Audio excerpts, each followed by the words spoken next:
It's been said that the foolish man built his house upon the sand, and the wise man built his house upon the rock.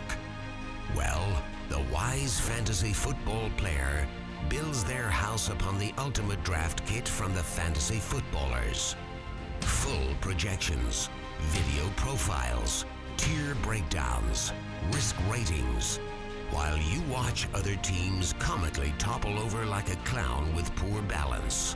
Your foundation for an incredible season will be solidified. You are the mighty redwood. Your opponents are one-ply toilet paper. You are iron alloyed with carbon. Your opponents are a soggy leaf of lettuce. Go to www.ultimatedraftkit.com and get out of the sand today.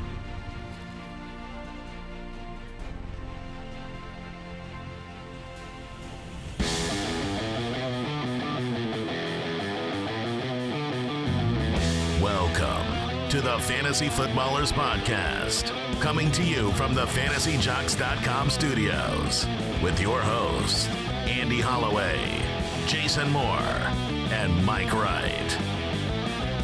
Hey, happy Tuesday. Wasn't sure if you were going Macarena. That's where I was going to go. It certainly sounded like it. Yeah. Hey, Macarena. Oh. All right. No, I wasn't. Although I did watch I watched about 20 minutes worth of a 90s YouTube playlist. Ooh. So I went through a bunch of those old songs. The 90s. Slow jams. That's where it's at. What, like Boyz II Men? Oh, yes. Mariah Carey? Of course. No Spice Girls for you, Mike? Were you a Spice Girls I guy? spiced up my life plenty. Welcome to the Fantasy Footballers Podcast. Andy, Mike, and Jason back again. Great episode. Mid-round madness on the show today. We are each identifying two of our favorite players between rounds 4 and 8 right now based on ADP. That's average draft position. So guys that are being drafted between the 4th and the 8th round, some of our favorites. And I'm going to say right now, these two guys are likely to be on my favorites list all off season long. Thanks, Andy. Aren't you happy to hear it? I see what you did there, Mike, and I appreciate it. I didn't see what you did. I missed it. He was. That's funny. You still haven't caught on. No, Mike was saying that you were insinuating that these two guys, being Mike and Jason, are going to be on your favorites. You know, compliments of you two are so outside the bounds of what's realistic. Of my comprehension. Oh. I didn't catch it at all. All right. It's a party in here. Hey, here's a quick question. What are some suggestions to get more trading done in your leagues? It comes in off of Twitter from Greg at GArmstrong7895. Man, there's a lot of G. Armstrongs out there. Ooh, that is a lot. He says in his league, everyone wants to be the clear-cut winner, and so I'm guessing that not a lot of trades get done. So what are some suggestions that you might have to get more trading done in your league? I'm sure this is a question for a lot of people. Oh, yeah. I mean, we get this question all the time, and I think it's a really important question because if you've got a stagnant league that you just can't get anything done with, it dies off. If that's the case, do a draft-only best ball league or something like that. But here's a tip that I think is a really important, valuable tip to get more trades happening. And I got this one from one of our writers, the Fantasy Footballers, Michael Winrick.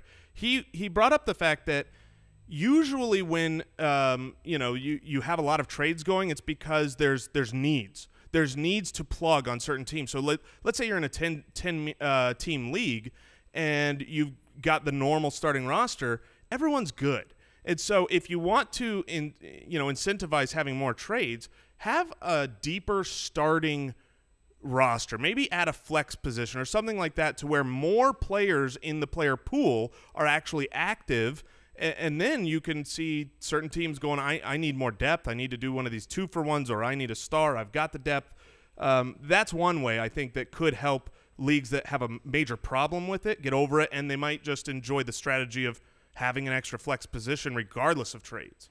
That begs a question that popped into my head when you were talking about that, Jason.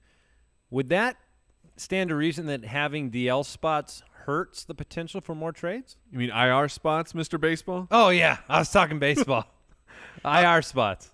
I don't think so, because I mean, no matter what, if you're putting a guy there, it's because he can't make an impact for your team. And so in that situation, you still need to go trade for a guy. I don't think that would make a difference. A couple other suggestions.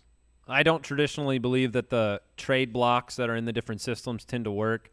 You need to get your trade needs, your trading block out in front of everybody in the league in a very public way. So we always love having a Facebook group or something of that nature, Slack or some of these older programs where you can say, hey, I'm looking to trade this guy. I would also say that your thought process there saying, hey, everyone wants to be the clear winner. Well, when you approach a trade, you need to approach it from the perspective that you're going to make that other guy think he's the real winner. So I think – and if it's a good trade, sometimes they are. I mean, it's not always one person lopsided. Right. You know, you've got to look at the other team and say, what do they need? Sometimes I see these trades come across. It's like, why would I do that? the Even other if it's team fair needs value. 4 crappy players, and I need 1 all-star. Right. Did you not know this? No, it's always the case. Mike, did you have anything to add, or shall we move on? No, let's move on.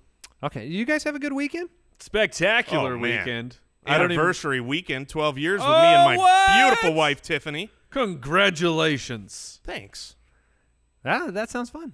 It was a good time. How's your hole, Mike? You got a big hole in your backyard. Putting a pool in, everybody. How's it coming? It's when you're out there with a shovel, it's slow work. It's very hot in Arizona. We went up north for a day to avoid the heat. So, all right, if you want to follow the show, we're on Twitter at the FF Ballers, on the Fantasy Sports Network. On YouTube, you can subscribe over there, which I highly recommend. The website's thefantasyfootballers.com and the fantasy football community with brand new community forums. Brand new. That is jointhefoot.com. This is big news. Yeah, we do. We have brand new community forums. We're all about bringing the fantasy football community together to have fun, to join great leagues together, to debate hot topics. Yeah, I mean, you want to talk trades or talk, dynasty or talk whatever, just go to thefantasyfootballers.com, click that forum. We're on it. Boom. Everybody's on it. Everybody All the cool who's kids anybody. doing it. Yeah. Yeah. All right. No news and notes today, so we're going to jump right into the mid-round madness. Let's do it.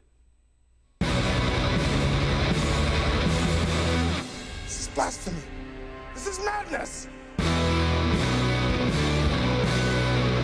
All right, players from rounds 4 through 8, based on the current average draft position, where they're going right now. Obviously, the rookies have landed. Some of this ADP is starting to settle for, the end of May, that is. The end of when? Oh, gosh, I hate it. Gonna be May.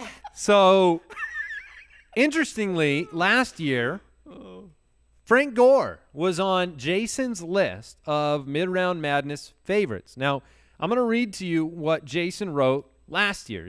Have you read through this? Am I good to read it? Yeah, it should be. So, he wrote this last year. Gore was going 704 last year. So, the 4th pick of the 7th round because Frank Gore disrespect, right? Finished number 12. Jason said, yeah, he's old. He's like really old. That's why he's dropping to the 8th round. The Colts were widely expected to bring in an RB to help through the draft, and instead they brought in no one, etc. And he ended up number 12. Wait, are you sure that's last year, or is that this year? It might be this year. Now, they drafted Mack. Yeah, Marlon Mack is not a He's a replacement. scat back. Yeah, scat back. He's not a replacement for Frank Gore. He is an auxiliary. When I look at what I wrote last year and where he was being drafted and what his role is going in, I literally came into this show thinking I might just use exactly what I wrote last year. Keep Frank Gore, who last year ended it at the 704. This year, even better, at the 706. And we know, he has a chance to finish as that RB12 overall because it's just what Frank Gore does.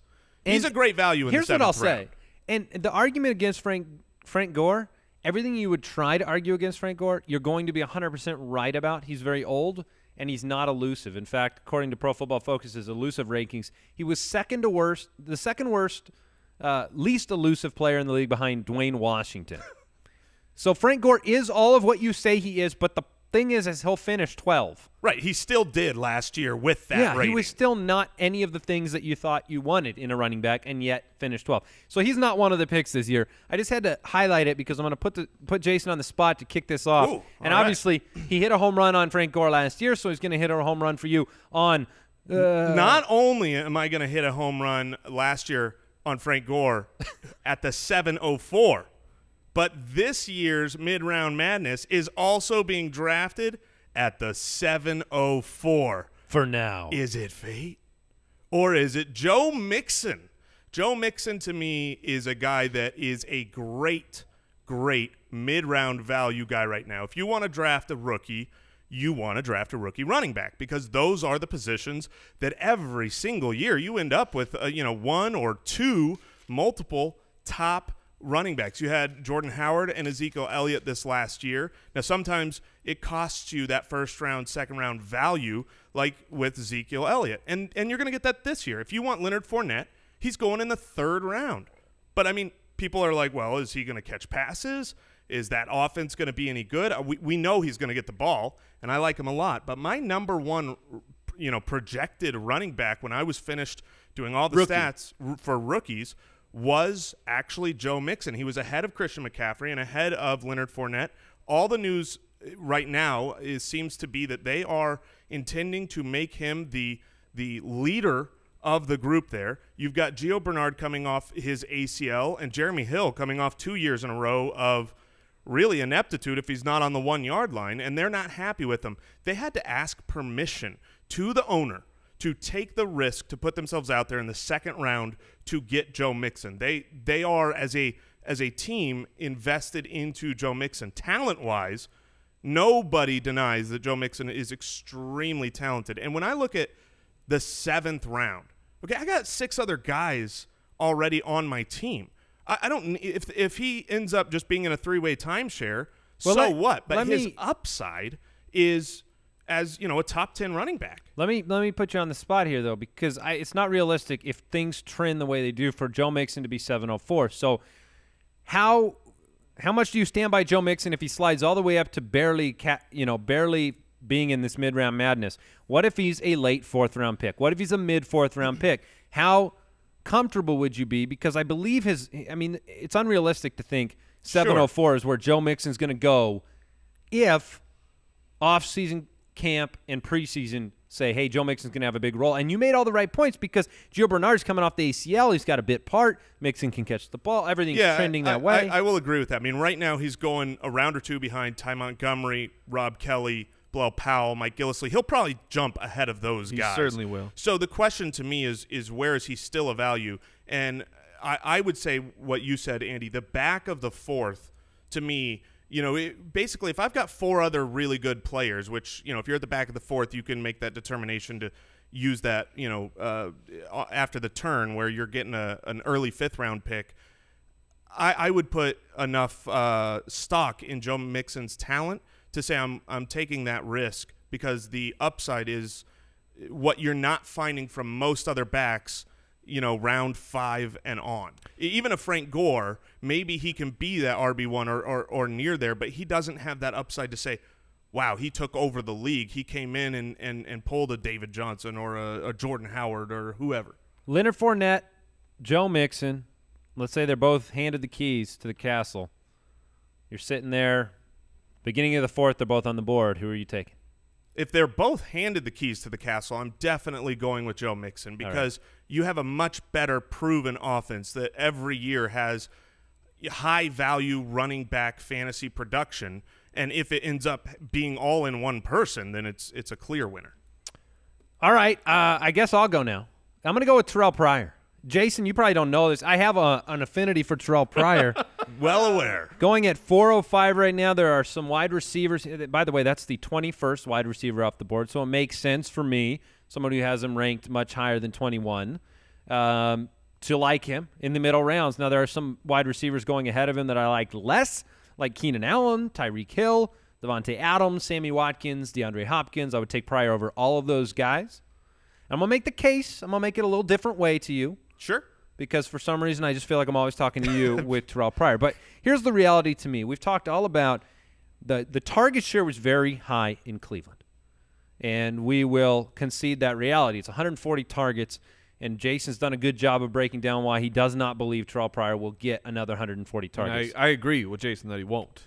Last year there were 14 touchdowns between the 3 wideouts, okay? So Jamison Crowder, he had 7, which I think is a bit high for the slot receiver type of Jarvis Landry type of guy, and then 7 went between D. Jackson and Pierre Thomas. Mike's also made the case. Pierre Garçon. Sorry, Pierre Garçon. Did I say Pierre Thomas? You did. I didn't know he was back.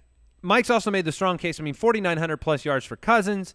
He had a bit of a low touchdown total. So for me, I believe there are 16 to 20 available touchdowns to wide receivers in that offense. Now, last year, Pryor couldn't score in Cleveland. He had 4 touchdowns on the season. To me, I think it's very easy for me to see that total doubling. I think 8 is a realistic total for Pryor, a guy who is very big.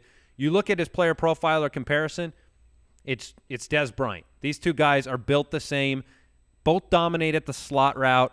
Here's something interesting I wanted to share with you, Jay. Targets in Cleveland were awful, okay? The catchable passes. Kirk Cousins had the 6th lowest percentage of bad passes in the NFL. You know who was 24th and 36th? That's Josh McCown and Robert Griffin III. That's basement level. Here's one last point that I really like about Terrelle Pryor and his potential to be a top 12 type of wide receiver. Last year he had 32 downfield targets. 9 were catchable balls, according to Pro Football Focus. So only 9. He caught 8 of those 9 passes. Deshaun Jackson in Washington with Kirk Cousins had the same amount of downfield targets, 32. 18 of them were catchable. So on the same amount of downfield targets, you moved to Washington, and you had twice as many catchable passes that you did in Cleveland. So I think it's a few stair-step type of things. And the other thing I love about Pryor is that was year 1. So if you believe in the talent, the athleticism, something that I personally do, I think you could get at the 405 a guy that ends up in the top 12. And so he's my mid-round favorite. I don't necessarily think he's going to move from this spot either. No, I don't because either. Those 5 guys I named, there's reason for people to say, okay, maybe they start liking Josh Doxson. They don't move Terrelle Pryor up. He's a mid-round favorite for me. Yeah, and I'll just speak on this really quickly because obviously last episode we had the Splain Yourself where I have Terrelle Pryor at wide receiver 30. That's where he comes in. I think right now he actually moved to 29. So he's moving up. There's got to be enough weeks left for me to inch that up 1 week at a time. Yeah, I think someone actually fell behind him. It wasn't so much him raising up.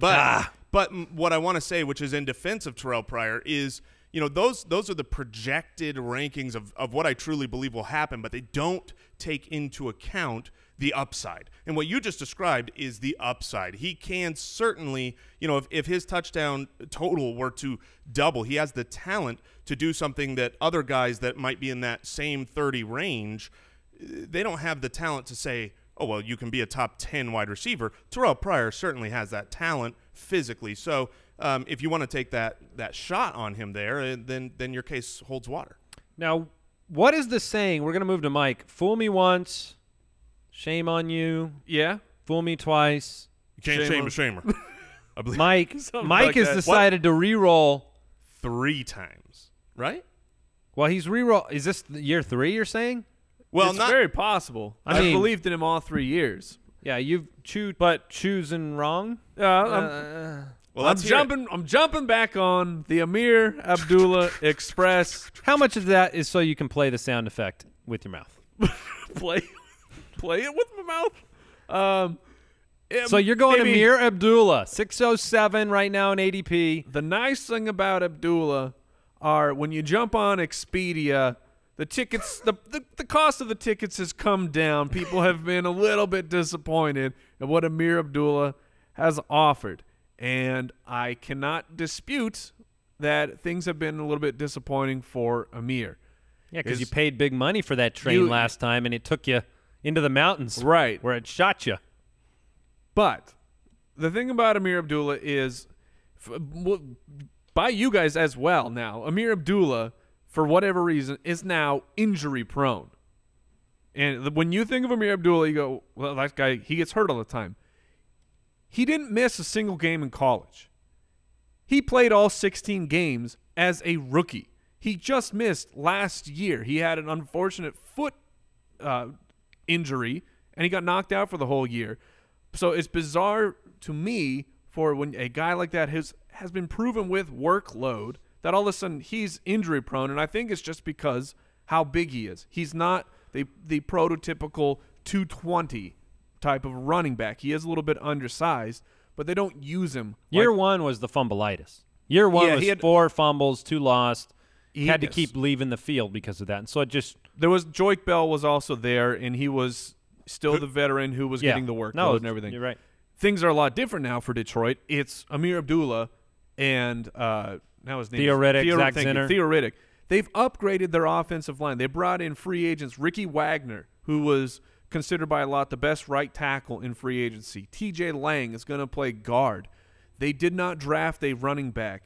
He's week 1 last year. Yeah, he missed the whole season, but week 1, over 100 yards from scrimmage. He's a tremendous athlete. They are a very high-scoring offense. He's a great pass catcher, and that's what they do in Detroit. They run through the air, and we've seen it with Riddick, and we saw it with Abdullah to start the year. He had 5 receptions week 1. In the back of the 6th round, a guy who – and I had all this prepared before the blurb broke today, saying that the Detroit Lions official website feels like the team may be getting Ameer ready for a featured role. So maybe we're getting even more touches than I had first anticipated. But all these touches, a guy who has the potential to be a high-end running back too, in my opinion, in the 6th round, I think is an absolute steal because he can't get game scripted out. He can catch the ball. Maybe Riddick's a little bit better at it, but he can still be involved in that. So I love him going in the back of the 6th round. He will be a guy who I am targeting in every single one of my drafts. At least you're getting a starter there who has flashed talent and big playability. I mean, there are things that you know what it kind of reminds me of, and maybe you'll probably hate the comparison because I would. CJ Spiller. CJ Spiller. That's fine. You know. There's a difference between drafting that guy. Very few guys you can believe in year after year after year after being let down as a perfect analogy. CJ Spiller. All right, I'm going to kick it back to Jason. Before I do that, I want to thank today's sponsor, great friends of the show, Pristine Auction. Look, last episode on Thursday, we told you about some of the items that we had just picked up on pristineauction.com, and you guys went nuts. You went and checked it out over at pristineauction.com. Look, hundreds of daily sports memorabilia auctions, authentic gear. I am browsing the daily auctions right now. I'm seeing everything from a Barry Sanders signed custom frame jersey to Peyton Manning cleats to this really cool Tom Brady signed full-size helmet with this curved display case with this picture of Tom Brady back behind it. You've got things spanning all the sports, so you have some Steph Curry. If you're into the NBA playoffs right now, you can check that out. There's memorabilia across a ton of different genres, everything from comic books to celebrity gear to boxing, and then hundreds of football items that are just great and filling up our studio here. So check them out. That is pristineauction.com, Pristine auction.com. When you log in and you sign up to browse the auctions, which is all free. Yep. It's all free. Just let them know that the Fantasy Footballers sent you. All right, Jason, I'm going to kick it back to you. You had Joe Mixon with your first mid-round madness favorite.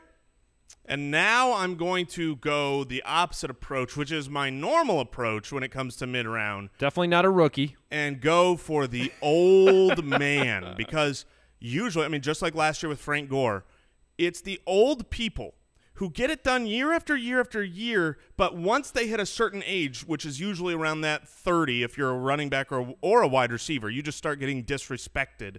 And nobody wants to be the person to draft them when they're done. And because of that, they fall in value.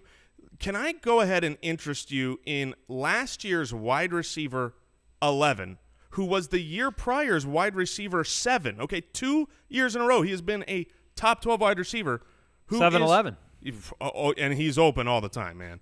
And that is currently being drafted as the 28th wide receiver off the board. That is old man Larry Fitzgerald. In PPR leagues, he led the NFL in receptions. He is not done. Now, this year will be his final year. He doesn't want to end up playing till he's 40. Likely. Okay, Most sure. likely. Okay. I would say about 90% chance.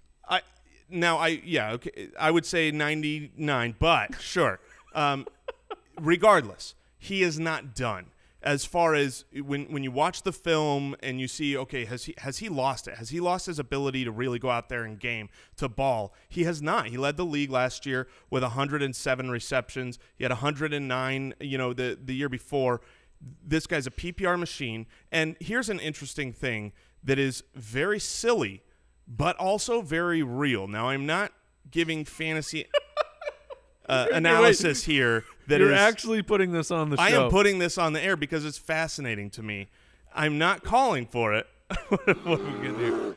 Oh, J Grizz FFL weighing in. So when I was looking up Larry Fitzgerald and I wanted to see, okay, what do I think his touchdowns are going to do? Do I think they're going to bounce back this year?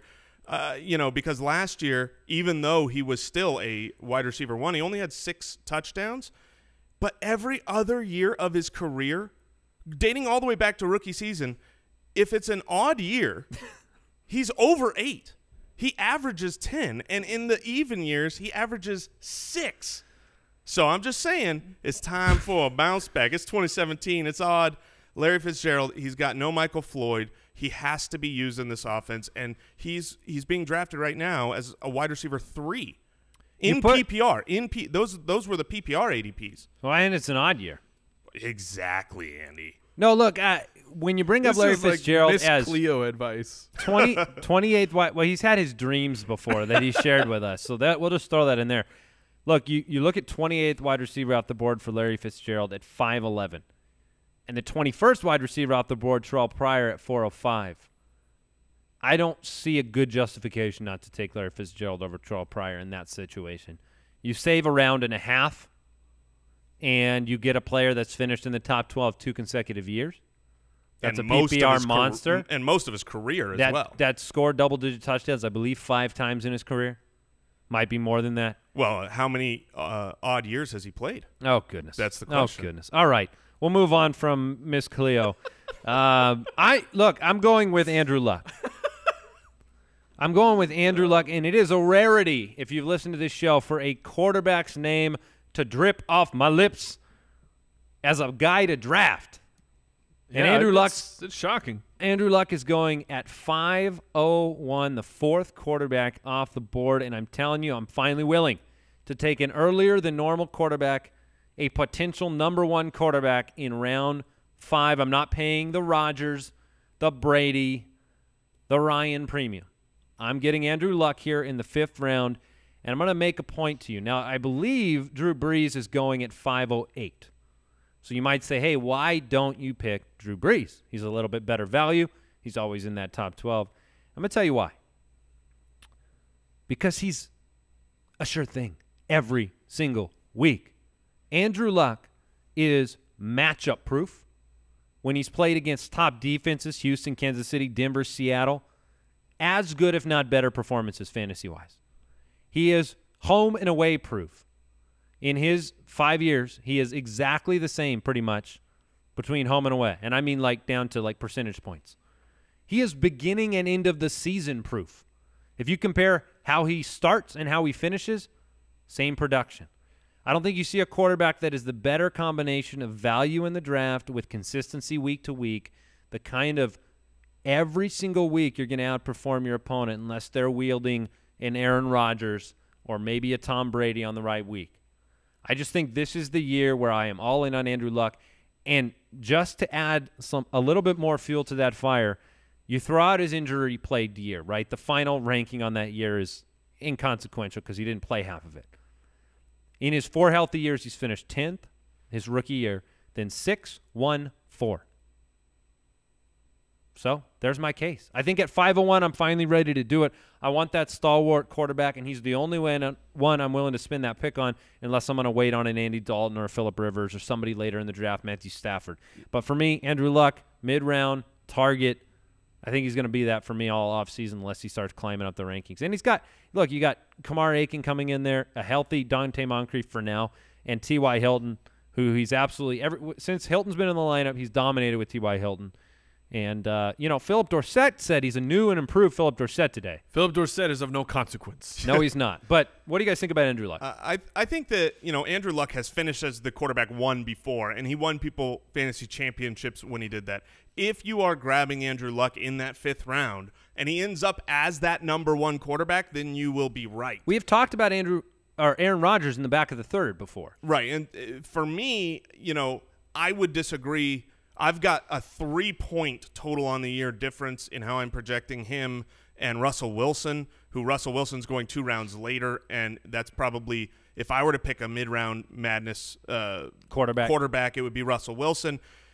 But really, here's the truth. When you grab those middle-round guys, you absolutely have to have them be one of the best 2 quarterbacks to make sure that gap between the rest fits in for what you're giving up in the 5th round. Andrew Luck can do that, has done it, and if he does it again, you're not going to be sad. I think if he finishes as the quarterback 4, you're going to go, I wish I just got, streamed the position or got a late guy, in the 8th, 9th, 10th round and had a better pick in the 5th round. Mike, who is your our last mid-round target before we grab some listener questions? The last guy I'm going to throw out here is the number 1 wide receiver on the Oakland Raiders. And Amari Cooper's not available in the 4th round. No, because Michael Crabtree is the number 1 wide receiver until proven otherwise, and you can get him 2 rounds later than this hypothetical that Amari Cooper is going to provide you this year. The last 2 years, 2016, Michael Crabtree was the wide receiver 18. Last year, wide receiver 11. Over the last 2 years, he is averaging 9 targets a game. He is heavily utilized. He is heavily utilized in the red zone, in the 10 zone. You have Derek Carr, who's improved every single year. He should easily be a 4,000-yard, 30-plus touchdown quarterback. And usually for those kinds of guys, you have to pay top dollar for their wide receivers.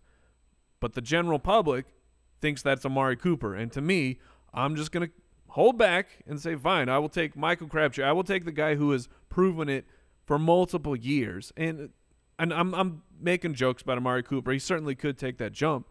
But it's known production in Michael Crabtree at the back of the 4th. Here are other guys going around Michael Crabtree in the 4th round currently. Tyreek Hill, C.J. Anderson. In the ADP I looked up, Drew Brees, Keenan Allen, Pryor, who Andy loves, Adrian Peterson, Latavius Murray, Doug Martin, Jarvis Landry. I mean, there are massive questions, and there are ceilings that are down on a lot of these players, except here's wide receiver 1, Michael Crabtree, just hanging out at the back of the 4th, who I will gladly take. The question has never been asked here on the show since his signing, but do you foresee any potential 10 zone and in implications of Marshawn Lynch on that offense and anything to do with Crabtree and how he'll be targeted inside the 10 zone because you have a proven goal line back in Marshawn Lynch? What the Tavies have, 12? Yeah, 12. So I mean, I don't think we're good. That's exactly what I was for thinking. That production. Is the fact that they did run inside that, inside the 10 zone last year. I do like your pick in Michael Crabtree, and I want to bring up another thing that we had a show last year. Maybe we could bring it back this year again. And actually, I think this show I think this show was 2 years ago. You guys will have to remind me. Where it was always underappreciated guys, and we looked back historically at guys who the No Respect episode. Yeah, it was the Rodney Dangerfield episode, and you do a pretty good Rodney Dangerfield. That's it. I get no respect. But the thing is when guys are a little bit older, and they outperform their ADP. We found that, and we looked up the data, it was a constant thing. They would do it a year later and a year later. It happened every year with Jordy. It happened every year with Fred Jackson. It happened every year with Frank Gore. It happened every year with Michael Crabtree. Danny Woodhead. I'd throw Doug Baldwin over the last 2 years. Absolutely. He's inching into that category. Once you, for some reason, just don't have that, that luster to your name or that upside ceiling. The glisten is gone. That youth, whatever it is, when you don't have the athleticism, whatever it is, if there's a reason to undervalue you, it's going to happen year after year after year. And the guys that actually get it done on the NFL field, they just keep doing it. Do you kind of identify with that problem? Yeah, absolutely. I think it is because I still always outperform everybody, but you've lost your luster. For Michael Crabtree, in my opinion, it's completely it's the narrative. Like, he came in, he was an extremely high draft pick. He held out, I think, into the season. Mm-hmm. He fit the mold of the wide receiver diva who people just dislike. And then he underperformed. Eventually, he started building some traction with Kaepernick, but then he got hurt, and he burned people. and it was okay. We are done with him. But he bounced back. He bounced back with production, but it doesn't matter because people have already solidified. My opinion on that guy is I don't like him, and I'm not going to use him on my fantasy football team. We talk about being water in the draft. You have to be water with your opinion on guys here. Like I'm not a big fan of Todd Gurley. I didn't like him so much coming into last year, and my opinion on him for this year is, I'm not looking forward to it. I don't have high expectations for him. But if he comes back and he looks great again, I'm not just going to stay in this, well, Todd Gurley's, I think he's terrible. You have to update your opinions as things change. There's new information. I have a new opinion. I've seen you soften on the Carlos Hydes of the world. Right. The Jeremy Hills, the guys you can have a dream in fantasy football. But it can't stay a dream forever. You got to face reality unless you want your team to stink. Yeah, so don't be afraid to say, oh, this is what you were – and we can be very vocal too. I mean, sure. we're in front of microphones disparaging people of what we think their fantasy value is. Sometimes you get it wrong, and instead of just – Devonta Freeman. Devonta Freeman.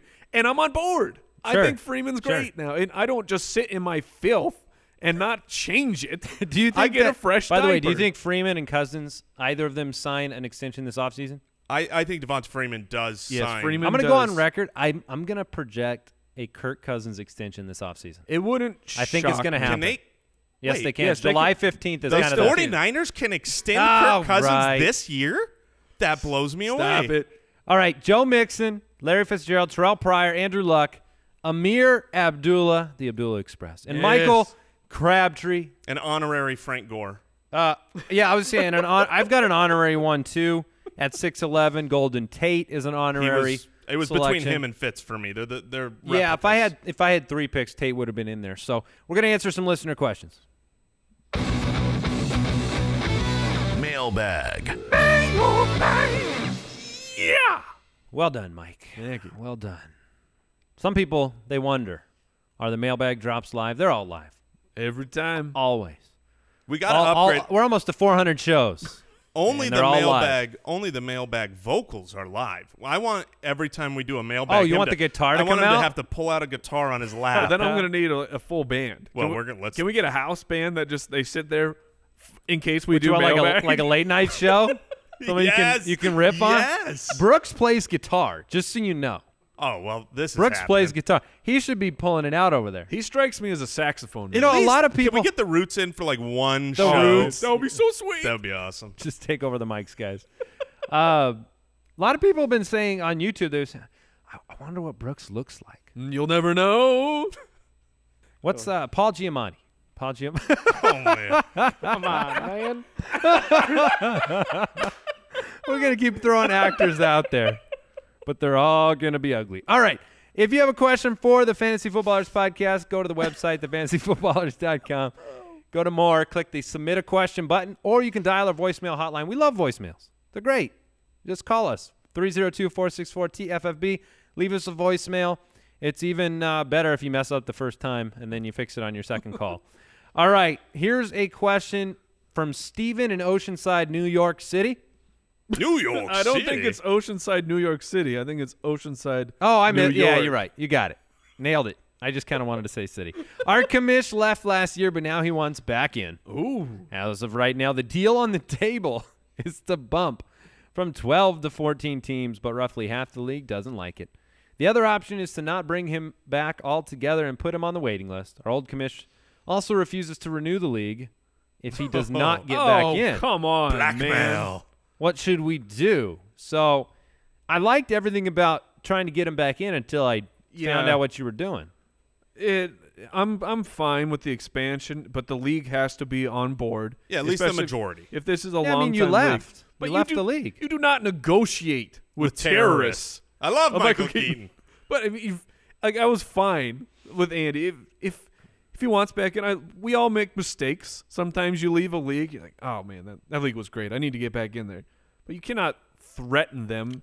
And if you came to me with that threat, you would be out. I'd put you on the waiting list, and I'd constrict the league to 10. So you got to wait longer. I would immediately start making a new league page and inviting the other owners where I am the commish of. That being said, to help you out, Stephen, in Oceanside, New York City, what we've done in our league a lot of times is our waiting list is comprised of co-owners. So if if the league doesn't want to expand and someone's willing to say, hey, come co-own with me this year on the waiting list, then you're kind of in the league and you're the next man up. Yeah, you can go to the draft, participate, trade talks. That is the way to do it. Co-owners are great. Yeah, I agree. And you can blame them. You can blame your co-owner when something goes wrong. Scapegoat. Hey, Brooks, you want to be my co-owner? Yes. Oh, man. Right. You were good in Lady in the Water. Hunter in Cleveland.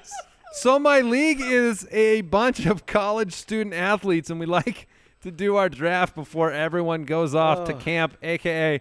we do our draft early. All right. Is it a viable plan to not draft a kicker or defense just to have some depth in case someone gets hurt before the season? Why, of course it is. Absolutely. We talk about this every single year. Know your league rules. If your league rules do not explicitly state you have to leave the draft with a kicker and defense, sometimes it's great. Don't draft one. Hold on to those guys. Or even more if flyers. If it does, if it says you have just to draft them and drop just them. draft them and then drop them and pick up other options throughout the camp, because who cares what defense and kicker you have by comparison of, hey, I've got this camp, battle guy that could come out on top who is sitting there on waivers. There's a great article by Ryan Weiss, Rethink Your Strategy. Don't draft a defense. If you want to look into it more on thefantasyfootballers.com, you could check that out. Yeah, I love this, Hunter. Make it happen. David in Western New York, could you explain your draft strategy for drafting sleepers? For example, how many and what rounds? Yeah, I mean, I don't have a rule book of this many and these rounds are exactly where I go, but I will say this. When I look at my team, I need to make sure I have, enough plug-and-play reliable Michael Crabtrees, Larry Fitzgeralds, if you will, to where I am confident that my team is not going to be an abomination. And then after I have enough people to kind of plug in those roles if need be, everything is sleeper upside, breakout, huge potential. I don't need to I don't really fill, the back half of my roster with very many Terrence Williams, middling guys. Exactly. Terrence Williams is a guy I would never draft because the face Mike made when I said Terrence Williams' name. He's had opportunity. He's had opportunity to have upside, and he's proven he doesn't have it. So go get someone. I'd much rather have a Josh Doxson who. Sure. That's a sleeper. Maybe he ends up as a top 10. How do you Odell define Beckham a sleeper, Mike? Sleeper is just. Because I think that matters to how you answer the question. Yeah, for me, it's anybody just after the 8th round that most people are not paying attention to, or maybe people are, but you got to grab them early. Yeah. So I'm thinking my strategy is 8th round. Once the 8th round hits, I'm going to take guys with upside. All right, we'll have sleepers in the Ultimate Draft Kit, which, by the way, is only 9 days away from being released. Oh, my goodness. So you can get that at ultimatedraftkit.com at early bird pricing for 9 days, and then it's for sale at the regular price. It's not gone. At Daybird. Then it's actually available. Yeah, then it's there. All right, let's go to Cody in San Antonio. What is with all the hype surrounding Tyreek Hill? On Fantasy Calculator, he is going at pick number 41. I understand the upside with his involvement in special teams, but what jumps out to me is that last year he only had 593 receiving yards and 6 receiving touchdowns. Would you take him over other people near this pick? And I brought up a couple of these names. So did Mike. Michael Crabtree, Leonard Fournette, Larry Fitzgerald, Terrelle Pryor, Isaiah Crowell. I want all the guys you named over Tyreek Hill. Yeah. I'm not huge on Hill. I understand it's there. You saw it last year. It's sometimes very difficult to argue with a guy. What did he finish? I mean, he was like 13, I think. Yeah. Depends on the scoring format. Here's the reality, and here's what I've come around to on Hill. Because if you listen to me on this offseason, I like Tyreek Hill. And I do think Andrew Reid will be creative with Tyreek Hill in the offense.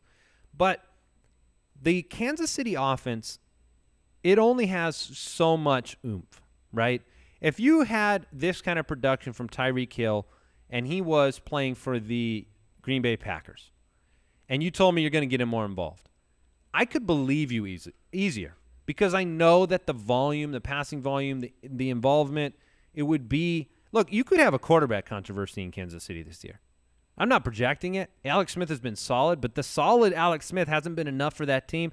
You could have mid-season Pat Mahomes coming into the lineup, much like Colin Kaepernick usurped Alex Smith, despite Smith being just fine for San Francisco. But you could have that kind of thing happen if the defense is carrying the team and the offense isn't producing. And then all of a sudden you're sitting there going, boy, I've got a part-time wide receiver with special team skills and a new quarterback. The risks involved with Tyreek Hill outweigh the ones for Crabtree, Fitzgerald, Pryor, Corral, and Forsett to me. And where are you drafting I think, him? But his range of outcomes, like you brought up with Pryor, Hill could be very high.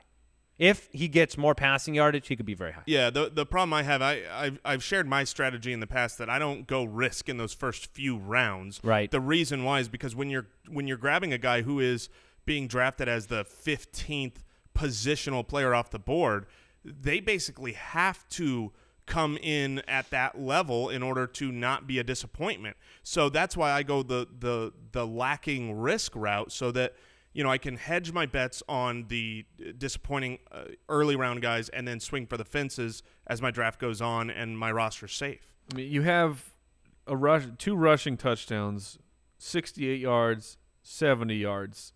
Can he do that again? Sure. Is he going to do that again? Probably not. And I'm playing with the probability here that he won't, so I'm not going to pay up for him in drafts.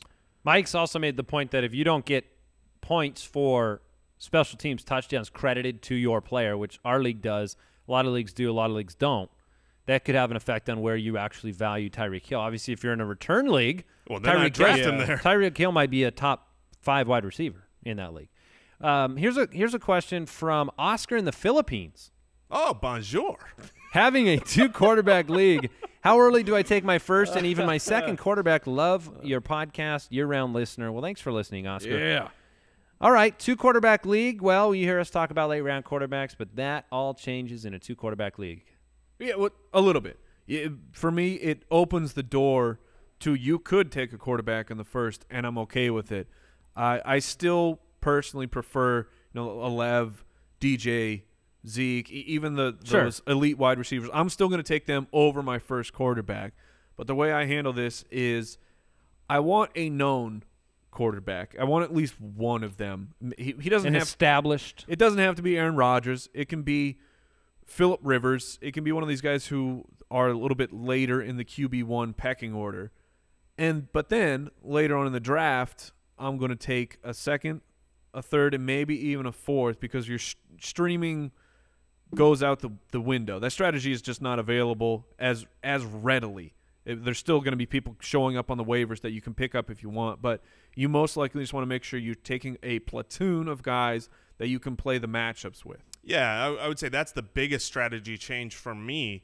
When I'm in a normal draft, I draft one quarterback almost always. I mean, if there's some situation where I don't either there's just an unbelievable value, or I don't like the quarterback I have, I waited so long I want two. But usually in a redraft league, I've got one quarterback leaving that draft. If I'm in a 2-quarterback league, I want 3 starting quarterbacks. I don't want one of those starters to be Jared Goff. Hopefully, if you can avoid it. What, like our Fantasy Pros Dynasty team? Well, we had a certain strategy in there. Play to win now. All right, that is it for today's show. We'll be back on Thursday with more good stuff, including an extra episode on Thursday for JoinTheFoot.com supporters. I want to thank everybody out there for subscribing to the podcast, listening to the Fantasy Footballers.